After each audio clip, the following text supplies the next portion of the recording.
and I think it should be real carefully reviewed, and we didn't get a chance to review it at the committee meeting. But why didn't you commissioners follow up on your word to get the Ag Department involved in it? I don't think anyone can answer me, but I'd like to get an answer. Thank you. Any other public comment? Yes, good afternoon. For the record, Fred Volz. There are at least 3 questionable projects in the fiscal year 2014 Predator Management Plan that reflect an unwillingness to consider cost and positive outcomes for the wildlife. I'm going to quote a couple of the staff comments for these projects. First, Project 18 states, quote, "This project was designed to protect a mule deer population from large carnivore predation in hopes of enhancing that population and improving hunter opportunity. Population dynamics and harvest data didn't support this hypothesis," unquote. Yet the project will continue through the end of this fiscal year and has so far cost $511 per dead animal. Project 21 says, quote, "It remains unlikely current predator control programs are having the desired effect of bolstering select ground nesting upland game bird populations over the long term," unquote.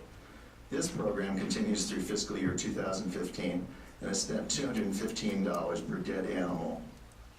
Project 22 concerning mule deer big game enhancement has spent $683 per dead animal and won't sunset until fiscal year 2015. Project 23's executive summary states, quote, "The killing of predators continues to be controversial and has often turned out not to be the panacea some wish it to be," unquote. Project 25's coyote ecology analysis says, quote, "It could improve our ability to manage wildlife for optimum wildlife productivity statewide, meaning more wildlife to kill.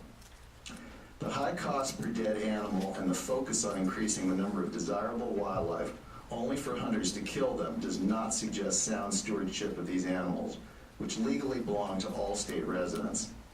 These wildlife species form an intricate food chain that human predators disturb when they interfere and try to play God.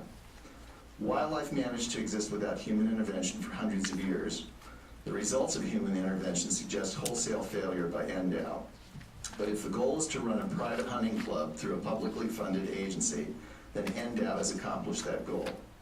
The majority of NDOW's annual funding comes from non-wildlife killers. The committee, meaning the Wildlife Damage Committee and Management Committee, and the Commission need to cease funding wildlife killing projects that don't work, such as projects 18, 21, and 22. Remember, you can't conserve something when you're killing it. Thank you. Thank you. Any other public comment? Oh, come on, I'm sorry.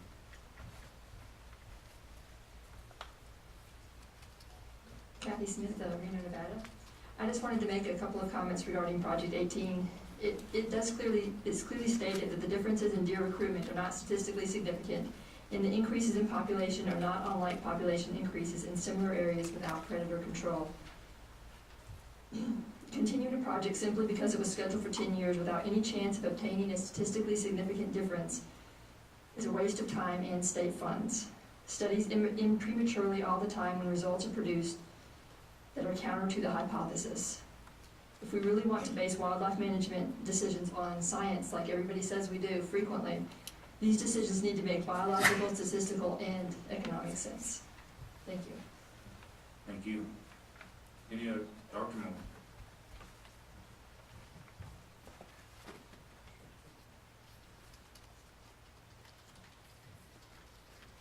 Mr. Chairman, my thanks to Fred Volz for doing the numbers for me. I won't bore you with that. Just a quick comment. Most of the Project 18 I thought was gone. Then I missed the Ely meeting. It's back resurrected, which I can only assume is a political decision, not a biological decision. That project, which has gone on for a long time, kills mostly coyotes. 1,158 coyotes as compared to 46 lions. And interestingly, the gentleman that made the presentation on the screen here a little bit ago showed you a slide as to what happens when coyotes are hammered in a concentrated area. They tend to produce more coyotes. Litter sizes increase. There's increased immigration from elsewhere. And basically you create more coyotes than you started with. And I would suggest to you that that slide probably is a take-home message with respect to Project 18. And similarly with Project 22, at almost $700 to kill an animal, it seems absurd that you would continue these kinds of senseless projects. Thank you. Thank you. Any other public comment? Seeing none, I'll bring it back to the commission.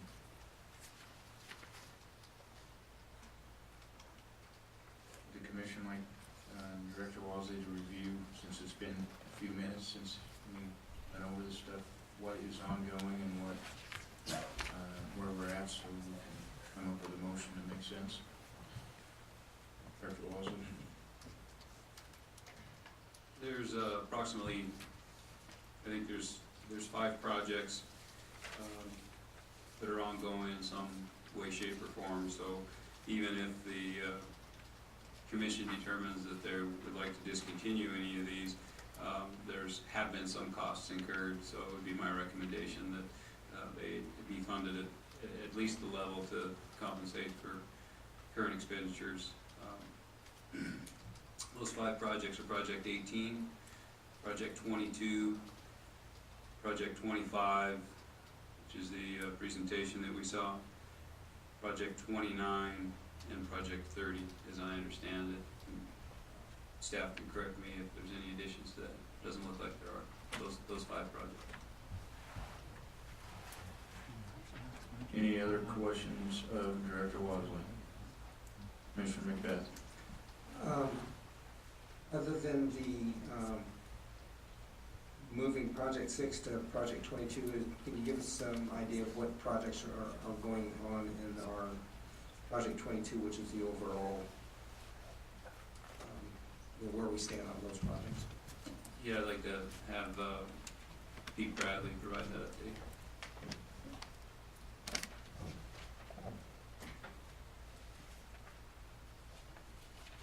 And just by way of introduction of Project 22, it was realized a few years ago that we would have some, in some instances, identify a problem, somewhat of an urgent need, where we might have a particular offending animal, and we desired to have the flexibility to go in and perhaps remove a lion that would be sitting on a water development, for example, picking animals off, and so we were able to address some of those urgent needs more effectively by having this project, and Mr. Bradley will provide some further explanation. Project 22, for the record, Pete Bradley. Project 22 was the umbrella project, similar to Project 21 being the umbrella project for sage grouse. 22, the most recent addition, was a project that was proffered by Commissioner Bliss on the Diamond and Roberts Mountain area. And while no funds have been directed at this project, at this Project 22-14 to date, we have had work done in the past under the umbrella of Project 22 in the Diamonds. And the Diamonds are one of several mountain ranges where the umbrella was cast. Project 6 apparently is now being considered for that same umbrella, which is in the Delanos, excuse me, not Delanos, Delmars. And in the status report from 2013, we had several other mountain ranges where there was some lethal work done, where we looked at fawn ratios, core-lamb ratios. If I remember correctly from our priority list, there were some areas in our reintroduction of bighorn that were highlighted for 2013, and we were going to highlight them for fiscal 2014. where they were recently reintroduced, California bighorn and maybe some deserts too, but I don't believe the Rockies were on the list. Yeah. And I could name a few mountain ranges, but it was that umbrella for those populations that weren't at population viability yet, and they were trying to give them a boost while they were establishing themselves in those reintroduction sites. Did I answer? Yeah, I believe so. And then just as a follow-up question, I understand on Project 18 that there was a peer review article that has been submitted with respect to that, and that I don't know what the status of that is, but which basically concludes that the projects there didn't pan out as they've been represented to have. Could we get an update on that? I don't know that to be the case. I know that the analysis that's referenced in this plan was conducted a couple years ago. I believe it was submitted for publication. I don't know that it was accepted, and I don't know the current status of that.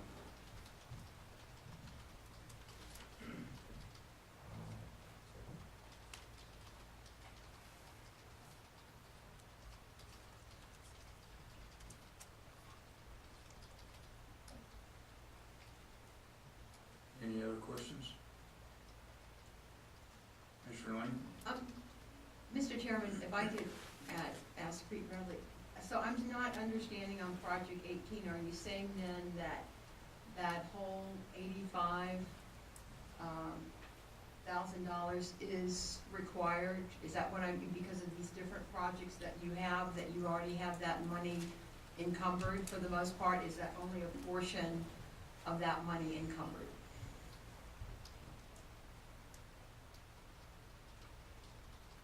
None of that money is encumbered, but this proposal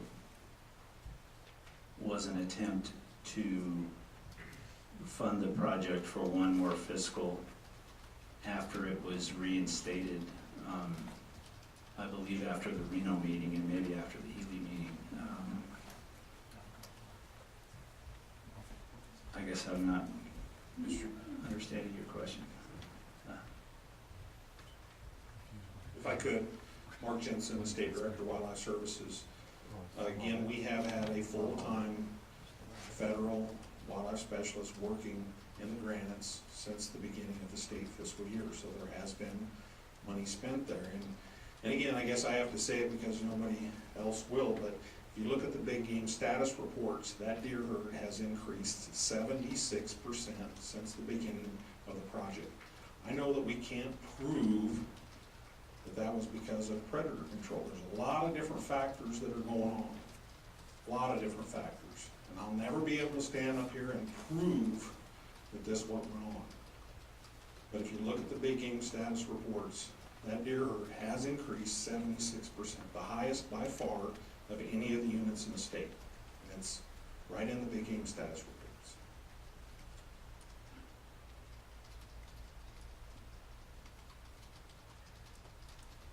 Any further questions? Mr. Bradley, Mr. Walmsley, or Mr. Jensen? Mr. Morrow? Thank you, Mr. Chairman. I have a couple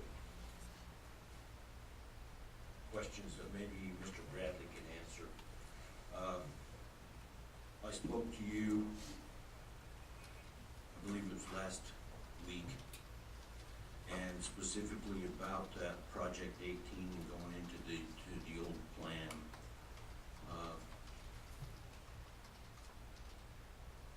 Was the bill, you were talking about receiving a bill for $99,000. Was that, maybe I was unclear, I understood that was for Project 18, or was that for the blanket, the statewide one? I believe it was actually 109 for 18. I'd have to look at my notes, but. Okay, that's the question that I have, and maybe while Mr. Jensen is up there, and if he stated that he he only needs 85, and if we received a bill on project 18 for 119,000. None of the bills that we present to NDOW are just one project specific. They're all the projects that we're doing over a specific period of time. It's usually quarterly, but it's not just by one project. It's more than that. Is it possible to receive those bills with amounts attached to? Sure. There's a complete billing history on everything that we've done with NDOW. I didn't bring all of that. I didn't know it was gonna be required, but of course, we provide all the billing documents, all the backup, everything is submitted to NDOW as usual. We've been doing this a long time.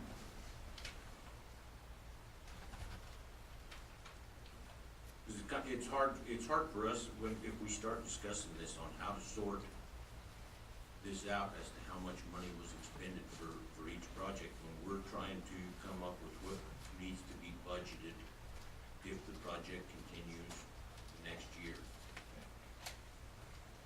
And again, there's always been some flexibility with the department and with Wildlife Services on, as long as we don't exceed the total that if we're 1,000 here, 2,000 there, we can make it fit, but I'm pretty sure project 18 was 85,000 last year. There's not any huge differences in the project, so it would be 85,000 again. And Go ahead. I have one other question or statement to make that, you can take these summaries and take things out of context and come up with different conclusions, but the sentence that I see here is this project was designed to protect a mule population from large carnivore predation in hopes of enhancing that population, thus improving hunter opportunity in the Granite Mountain Range of northern Washoe County. And from what I've seen, no matter what it's attributed to, that is what has happened. Mule deer population has increased. There is more hunter opportunity in those units.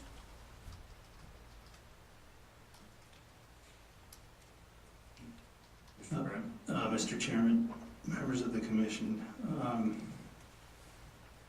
there are several scientific biological variables that were analyzed in the scientific literature and in the peer-reviewed literature.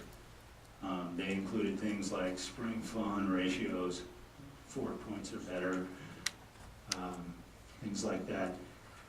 Two of the parameters that weren't considered biological data because of their socio-political connection were tag allocations and population levels. Those things relate to models, they relate to political, socio-political decisions, and those two items were left, for the most part, left out of the scientific assessment because they weren't true biological data. When we analyzed this project, we based it on things that we could analyze and assess through objective science. These population levels and tag allocation numbers were not two of them. So, Just to provide some clarification and maybe get the conversation going in a little different direction, that what Pete's suggesting is that the tag quotas are subject to a social process depending on the makeup of the county advisory board with post-hunt buck ratio. Even the post-hunt, pre-hunt buck ratio estimate is subject to some of the assumptions in our models. We've had some of the same people stand before us and tell us our models are worthless and there aren't any data in there, but yet then they'll grab that exact data to show that there's been a 76% increase in a population. I don't think that there are some people I know that are in this room that will never accept the idea that this worked. There are some people in this room that will never accept the idea that this didn't work. So I think that the point is to have a productive program in the future is to have clearly defined triggers and a finish line so that we know when to start these projects and we know when to end them. Because now we're 10 years down the road on a project where we've spent a significant amount of $3 fee money and we're stuck having this discussion as to whether it worked, it didn't work, or when to stop it. Commissioner Drew. Just a question, Mr. Jensen, would you agree with that assessment by Director Wasley in terms of having triggers for starting points and triggers for ending points? Because I agree, I mean, some of this, actually a lot of this, we inherited from previous boards and commissions. I mean, if I'm not mistaken, Project 18, when it was originally approved and set up, was set up for a 10-year time frame. That was a commitment made by a previous commission. I don't know if that one's true, but for example, the coyote study that Mr. Jackson presented on, when that was originally approved, that was a 4 to 5 year study, and everyone understood it. I've gone back and I've looked at the minutes. So I find that a little ironic that Dr. Lynn is criticizing that project now when it was his commission that approved it, and now we're living with that. And I'm not discounting the project. He gave a great presentation, but what I'm saying is we have some constraints in terms of what previous commissions have approved. What we're trying to get at is doing business better going forward. So I'm just kind of curious if you believe in the triggers for the start and end points. Again, Mark Jensen for the record, State Director of Wildlife Services. Again, I would completely agree with that. It would be great for us to know where we start at and where the finish line is. We're out here slugging it out right now like a football team. We don't know where the goal line is. And it makes it very difficult. We're trying to do the best we can. And again, having a specific starting point and a specific stopping point, a goal line, would be great for us. At least we would know whether we can, if you have a particular area that's not meeting the reproductive goals or whatever, you start there. If you get where you want to be, then you stop and you go somewhere else. If you give it a certain amount of time and you can't make it move, then you say you can't do it and you go somewhere else or do something different with it. But again, and Director Wasley and I have talked about this as far as when we talk about the science of how to do this, I would suggest that it's very, very difficult in a field environment to take an area A and compare it to area B. Because again, there's so many variables out there. And especially when we're talking about like Project 18, where this analysis was regressed against the number of coyotes killed and the number of mountain lions killed. Well, the number of animals killed has no bearing on what's going on. It's the number of predators that remain in the population that's important. And without going out and spending sometimes years counting before you start, you'll never know what you had as you go. So again, my suggestion, my recommendation is if you have your triggers, you apply whatever you're going to apply and then see what happens there. Don't compare it to something else, but do it in a way where you know where you start, you know when you stop. That's my recommendation. Commissioner McNich. Thank you, Mr. Chairman. So, you know, I've been, predator-prey relationship. If you have less prey, you're gonna have theoretically less predators, theoretically. Because at some point, the prey base isn't gonna support that other population. So, in this sense, if you're, you know, the more you whack, the better the herd does, which means that you're fighting an uphill stream trying to keep the predator population down, because theoretically they're responding to a bigger prey base. So there's a balance in there somewhere where you gotta let nature balance itself. You can't just continue to take out animals. It's not sustainable over time. Am I off base, or? I mean, would you agree to that, Mark? Mark Jensen, State Director. Again, I agree with that, and that's something that the department and this commission you guys have got to decide. What are the goals? Do we have areas that could benefit from predator control? If you do, then we're here to try to help you with that. If you don't, then that's fine, I'll go do my other job, because it's way simpler than this one. Because I think that generally speaking, and WAFA supports this concept that you, predator control is most effective or is, I'll say most effective when it's identified as the primary limiting factor of a population. Outside of that, may not be addressing the real issue. So if we've got a population that's increased, is it artificially increased because we're keeping the predators down, or is it back to where it can sustain a healthy population imbalance right now with itself? And that's really that's where I'm at with, to me, it seems like we're keeping that population afloat through predator control, and if we have to do that, then it seems like there's gotta be something else going on out there. There's gotta be another limiting factor of some sort, at least in my mind, that's what it's saying. Maybe our money's spent somewhere else, better spent, I don't know. And that will be an interesting thing even with Project 18, because when Project 18 does end, we'll get to see what happens.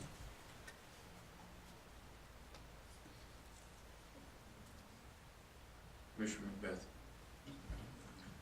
For the 2014 plan, how much money has been spent to date on Project 18 as of right now?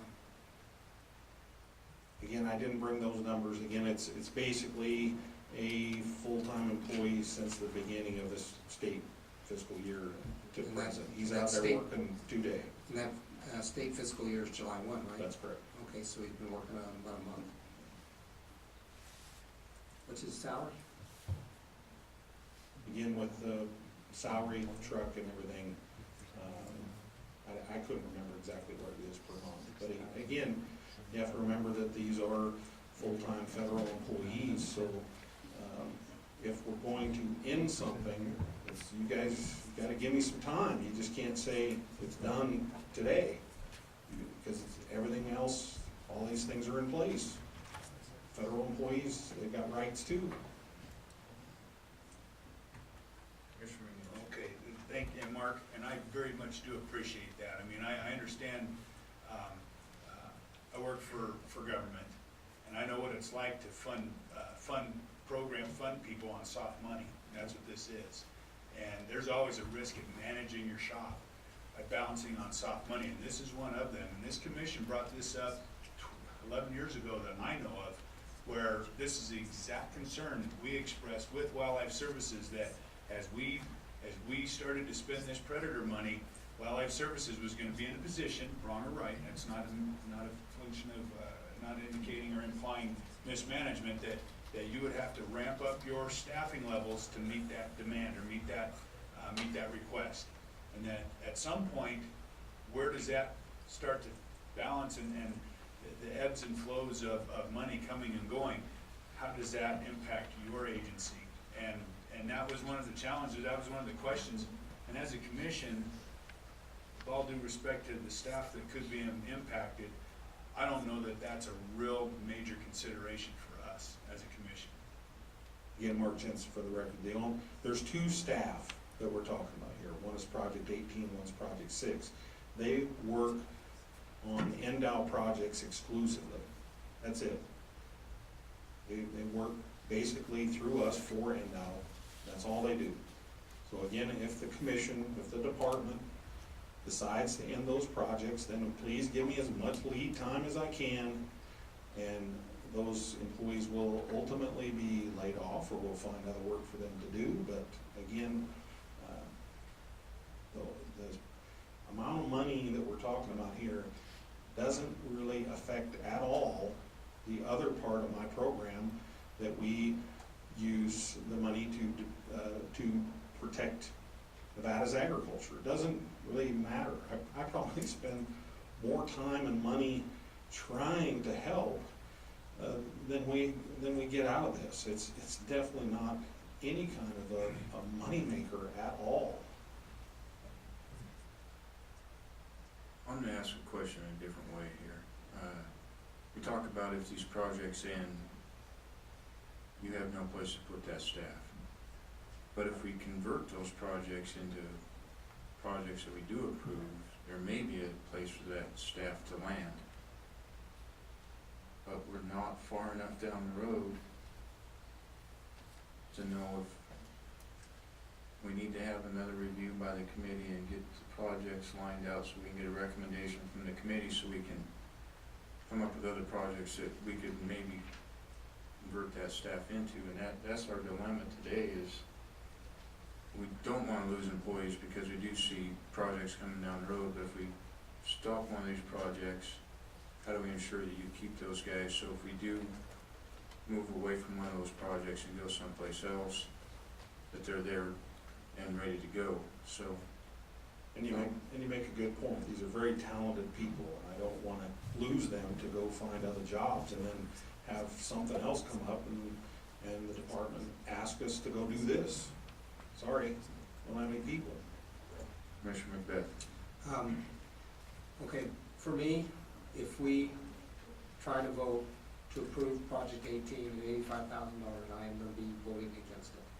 Okay, I will, because of the issues that we've had in trying to get this policy put together, I can understand this issue, but I would like to see us approve an interim amount, maybe $30,000 or something along that line, to get us 2 months down the road to where we can then look at all the projects and figure out where we can put this person.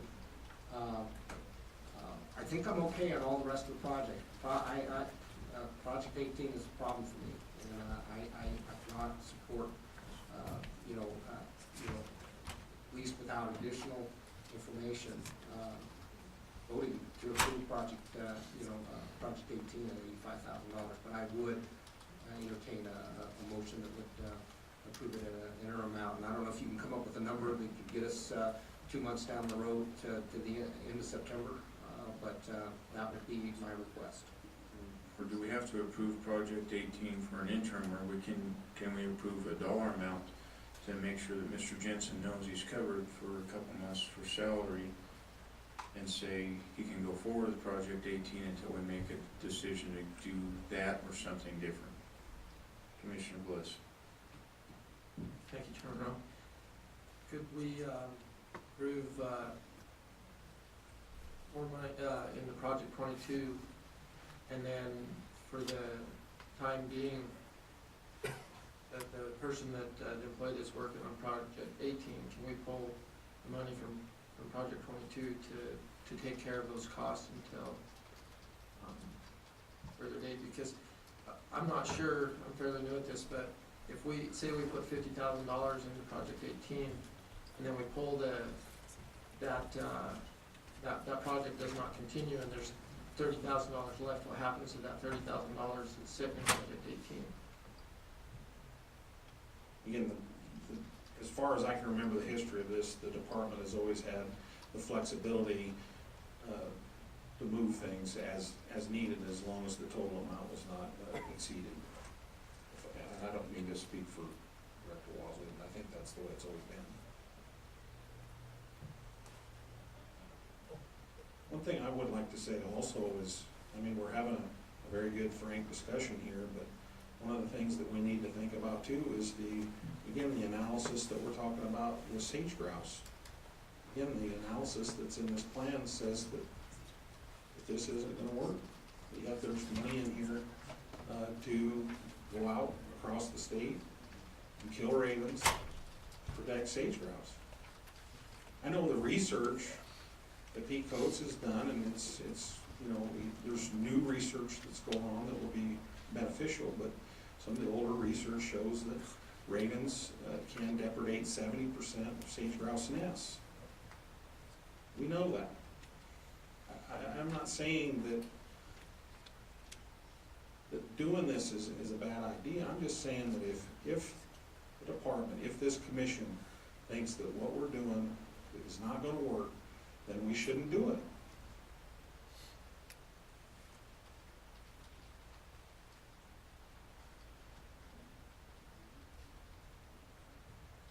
Okay, Commissioner McGinnis. Okay, well, I tend to agree with Commissioner McBeath, and Mark, my comments were, trust me when I tell you that I've had employees scared to death for their jobs. The department's gone through it right here themselves. So I do have empathy for the folks, I do.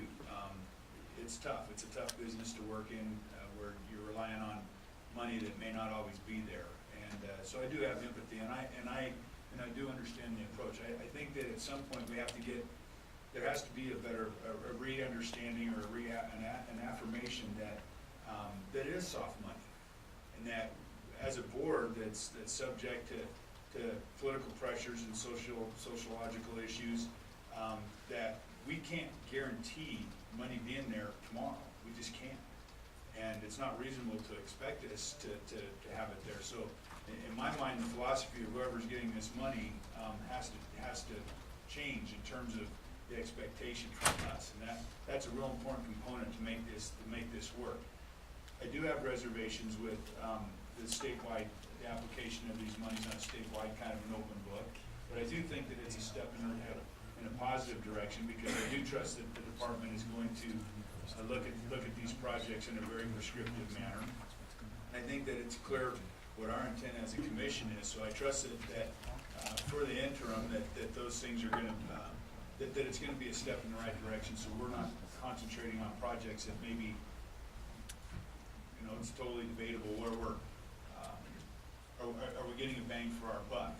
And I would like to talk more about these statewide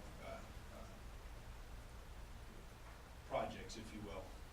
I'd like to see them a little more specific and like some of the other projects, but I do think that it's a step in the right direction. So I'm on board with Commissioner McBeath's thought to allocate a certain amount of money, at least for Project 18, and I would have an appetite for supporting the others for now, to continue to move forward as we progress through this thing, and that's kind of where I'm standing.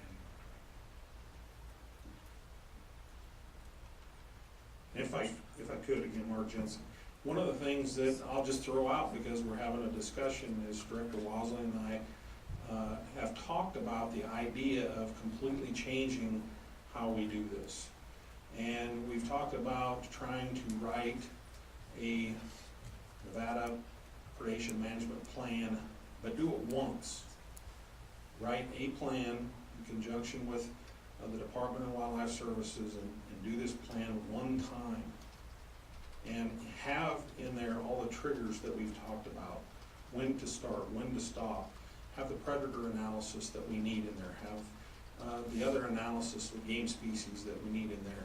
But we've struggled with this process over and over and over again, trying to get the timelines done in time so we're not several months into a year and we still don't have anything approved. Again, I would recommend that I would be happy to work with the department to write a plan and write it once.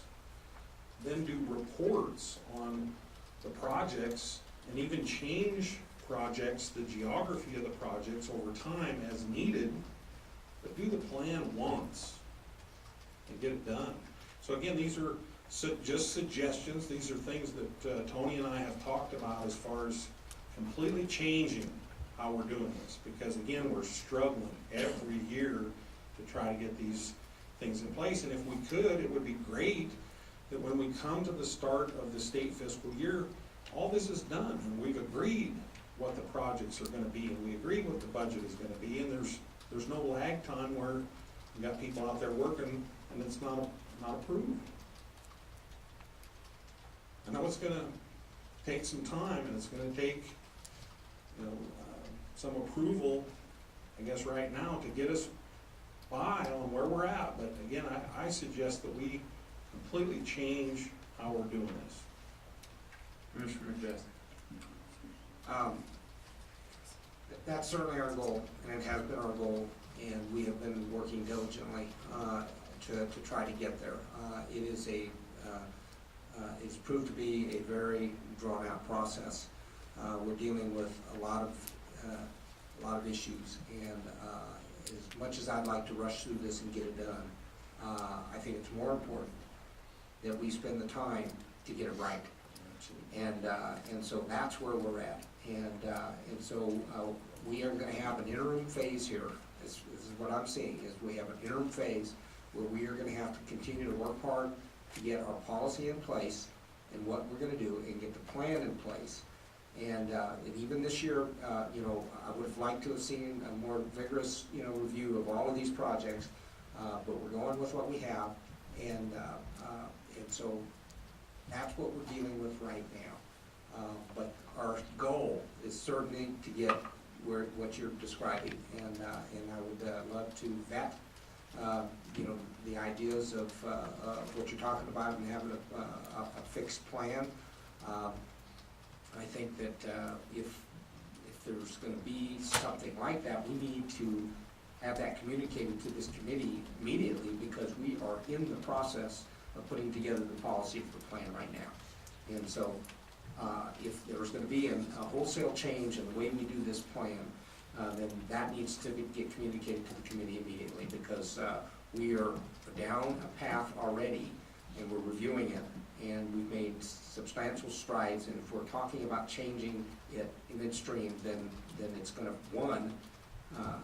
it's going to take more time. It's going to add even more time to what we're talking about.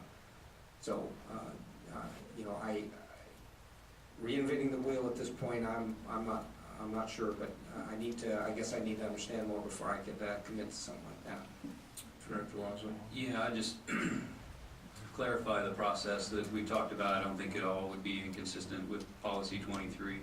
It's not necessarily conditions of implementing the projects or the reporting requirements or the expenditure of the funds. It's simply streamlining some of the planning process. If we had a plan that addressed avian predation, mammalian predation conditions, under which control activities should occur, when they should cease, and similarly for mammalian predators, and then we could let the geography be dictated by those needs as stipulated in that plan. I don't think it would be necessarily reinventing the wheel or, you know, a wholesale change from what we do. I think it would streamline the process. It would add some of the structure that's addressed in policy 23 could be contained in that single overarching document. We could have one process where we involve wildlife services, we involve the public, instead of doing this every year and dragging it out beyond the start of the new fiscal year. Okay, and so that's good to hear, because it sounds like that what you're talking about is implementing basically what is in policy 23 and putting that infrastructure in place to basically do the, you know, identify the triggers and identify them and do all the reporting, you know, goal assessments and all of the things that we have set forth in the policy is what you're saying. Yeah, of course there's, you know, policy 23 is, as you know, is still undergoing some revision. There was some discussion today on some particulars, for example, removing coyotes from the requirement to submit heads and hides and those kinds of things, and certainly anything that we develop would be consistent with that policy or the decisions of that policy, but I don't think it would belabor the completion of that policy document.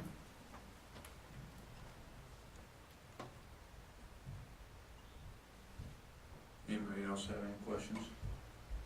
Now that we've muddied the waters, anybody have a motion to get us out of this agenda item? Commissioner Lynch. Let me ask one quick question. With regards to projects 31 through 34, what do we need to do with those? Are those all okay for the time being? I mean, these are all new projects, many of them starting. Pete Bradley, and I would appreciate if you approved them all today, but I understand. None of them have started.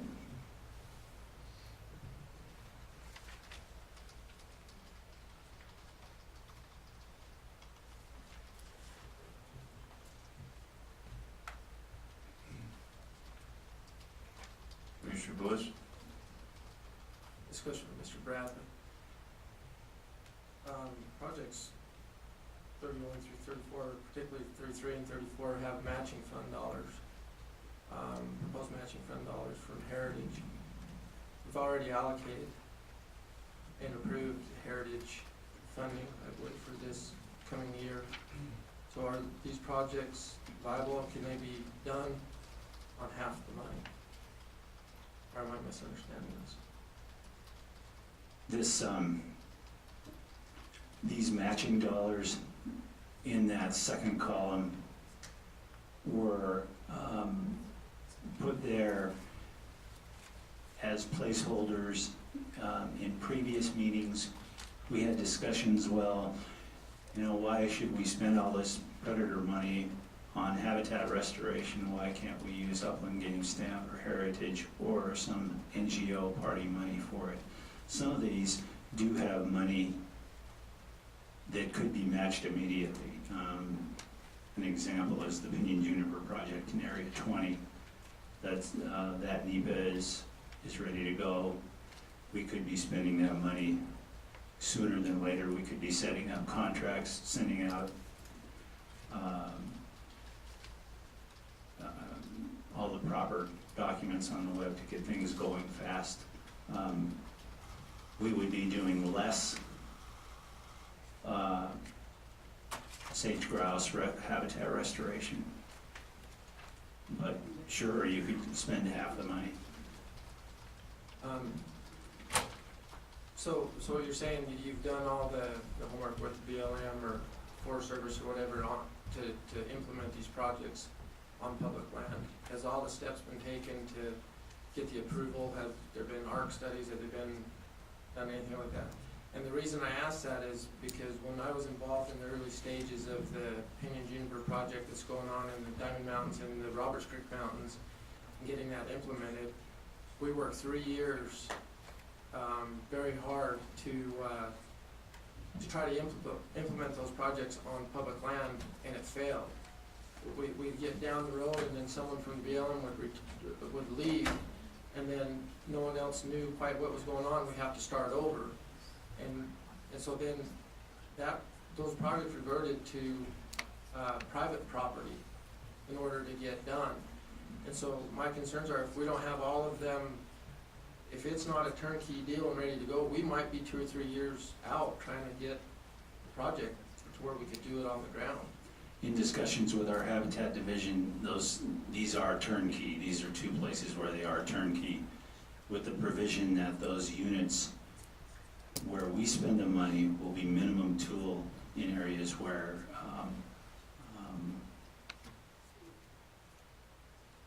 more aggressive methods might not be available on steep slopes and narrow canyons and this sort of thing. In Project 20, in Projects 33 and 34.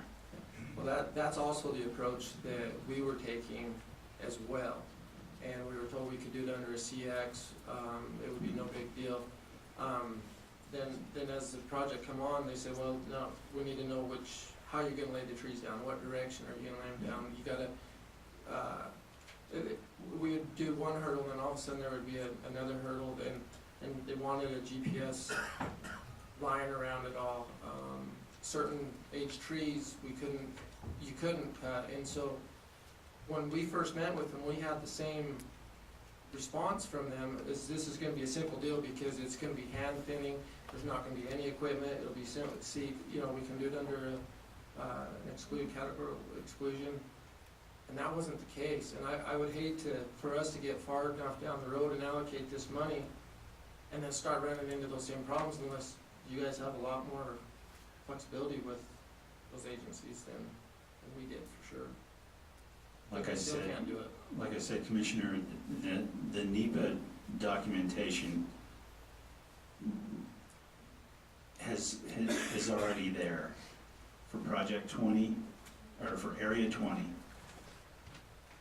And the Habitat Division did say Area 20 and Area 14 within the bounds of the NEPA that's been done. So, with the NEPA being done like that, would the project that the Eureka County Wildlife Advisory Board has been proposing, and what they've been cutting the trees, and which they've done a ton of work over there on private property, can they actually piggyback onto that NEPA and continue to remove trees on public land now? Well, I can't speak for, to some of those details, but the Habitat Division pointed out these two areas as somewhere where we could get to work right away if we got additional funds from the Predator Fund. I'm not sure about your project. Yeah, it just frustrates me to know that we worked 3 and 4 years trying to get it, and then you're telling me that it's a turnkey deal in a few months' time. You know, for these projects right here. And I'm not frustrated with you. I mean, should point that out. But I mean, we worked really hard to try to do these spring clearings and stuff on BLM ground, and we have failed to be able to do that yet. And now, you know, these projects are all on public ground, and you can say we can do them right away, and we're still battling over trying to get it done. That's all I have. All right, Commissioner McGinch.